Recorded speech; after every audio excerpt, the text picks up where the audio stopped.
Assalamualaikum students, welcome to English class. So today is our third lecture. So first of all, as we all know that हमारा जो first chapter था उसका जो है वो उसकी reading was completed. So let's move towards our exercise of first chapter or unit 1.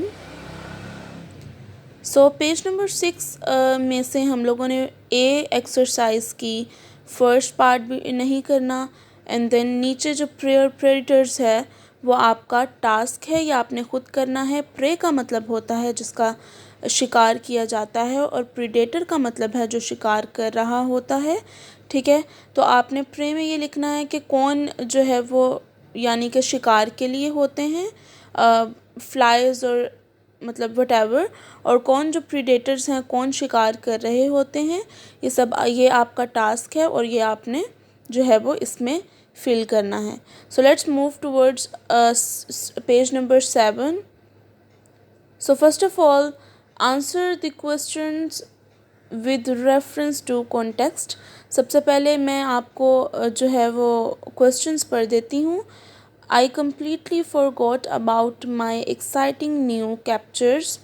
A. Who forget and what distracted him? B. Why did he capture the creatures? C. Where were the captured creatures?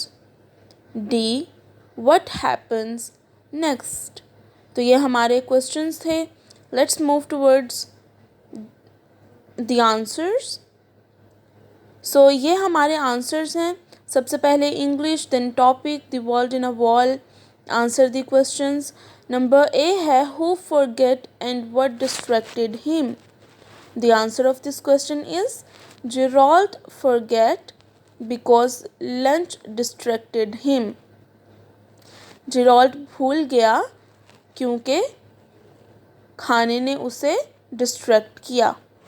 B है why did he capture the creatures, वो creatures को क्यों अपने पास रखता था। Answer is he captured the creatures because he was enraptured by them, वो बहुत ज़्यादा उसे खुशी महसूस होती थी इनको रखने में। किसको रखने में? क्रिएचर्स को।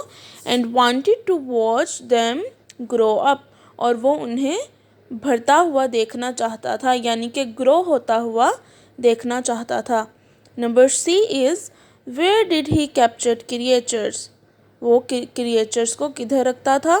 ही captured creatures in matchbox. ठीक है, now number D is what happened next. The answer is Larry thinks that the matchbox is full of matches.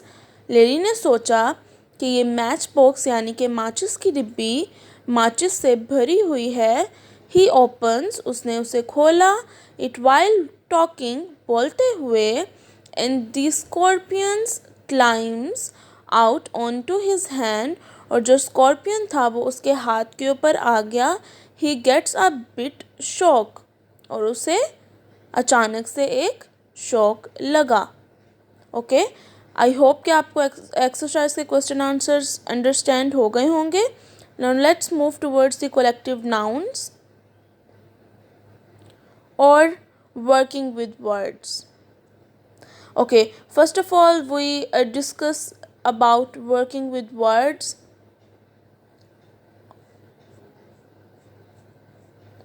इसकी हम लोग सबसे पहले ऊपर इसका जो है वो टॉपिक पढ़ लेते हैं। Use the following words in sentences of your own to show that you understand what they mean. You will find the words in the story. वो कह रहे हैं कि आपने इसके वर्ड्स के जो है वो मीनिंग्स भी लिखने हैं और इनके सेंटेंसेस भी बनाने हैं। So first one is bulging. The meaning is swelling outwards. Swelling outwards. B is reluctantly, with hesitation. The meaning is with hesitation. C is enraptured. इसका मतलब होता है extremely pleased बहुत ज़्यादा किसी चीज़ पे खुश होना। D is सरप्टिशियसली। सरप्टिशियसली का मतलब होता है स्नीकली या सीक्रेटली। ई है ऑब्लीवियस। ऑब्लीवियस का मतलब होता है unaware. F is inhabitants. The meaning is a person और animals that live in a place.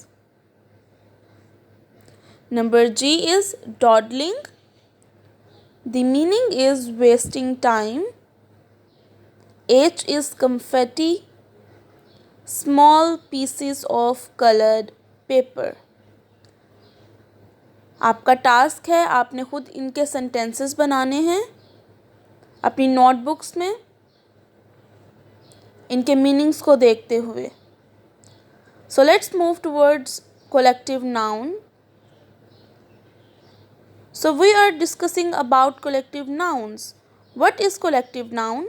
Collective का मतलब होता है जमा करना या जमा होना। Nouns.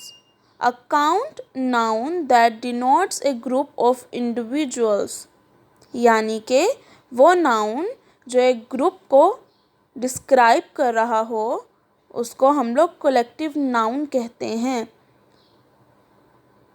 एक ऐसी फैमिली या एक ऐसी एनिमल की जो है वो एक ऐसा ग्रुप जिसमें बहुत सारे एनिमल्स हों, ठीक है, उनको हम लोग कलेक्टिव का नाम देते हैं। दैट्स वाई हम लोगों ने इसको कलेक्टिव नाउन का नाम दिया है। Example is a swarm of बीज। ठीक है,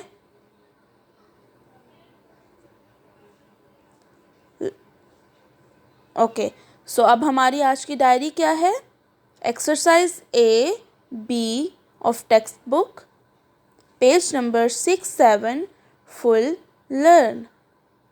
आपने पेज नंबर 6-7 एक्सरसाइज A और B को याद करना है और पेज नंबर 6 का प्रे एंड प्रेडिटर्स आपका टास्क है और B पार्ट का फर्स्ट वन आपका सेंटेंसेस जो हैं वो भी आपने टास्क के तौर पे अपनी नोटबुक्स पे करना है।